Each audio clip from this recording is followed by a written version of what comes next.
and a beautiful lake. Those features are attracting a real estate boom in the East Kootenay. It's creating jobs and driving up prices. Kevin Green reports it's a double-edged sword, though.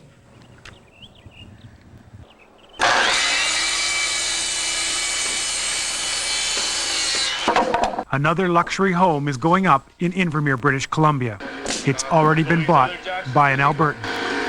Alberta's oil money is heading west, and this is where a lot of it is going. Max Farndell has a unique perspective. Gliding in the skies of Invermere for over a decade now, he's watched his adopted hometown change. From 1,500 meters up, he points to million-dollar-plus cottages lining the lakefront and subdivisions where lots can sell for up to $500,000. He knows that most of these will be bought as weekend getaways. I have seen a lot of changes up there. The main changes is development, what we see.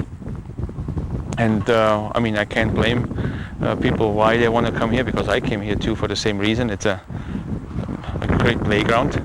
And on this morning in the playground, Albertan Lindsay Hassan is packing up his toys and heading home. We like the area because of the golfing, and there's skiing, and there's good water, and the weather's a little bit nicer. That's why we've selected this area.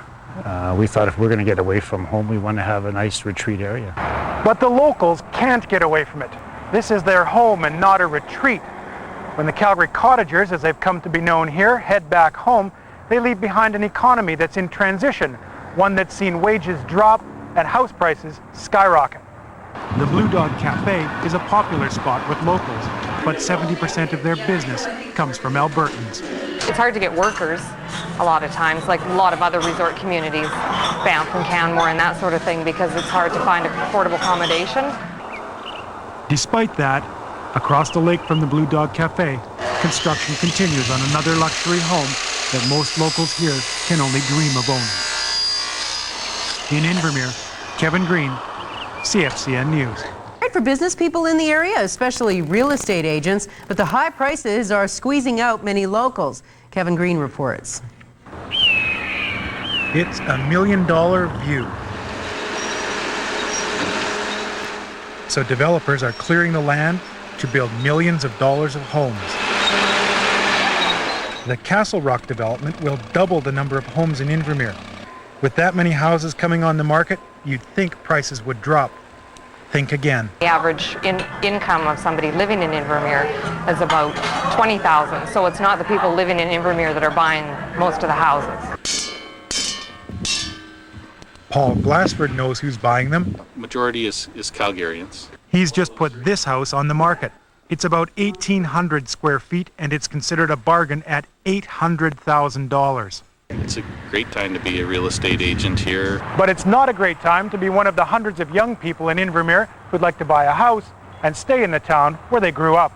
It gets farther and farther away to actually obtain home ownership because the prices just keep going up and up and up.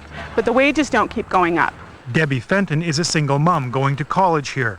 She says for people like her, there's not much future in the valley.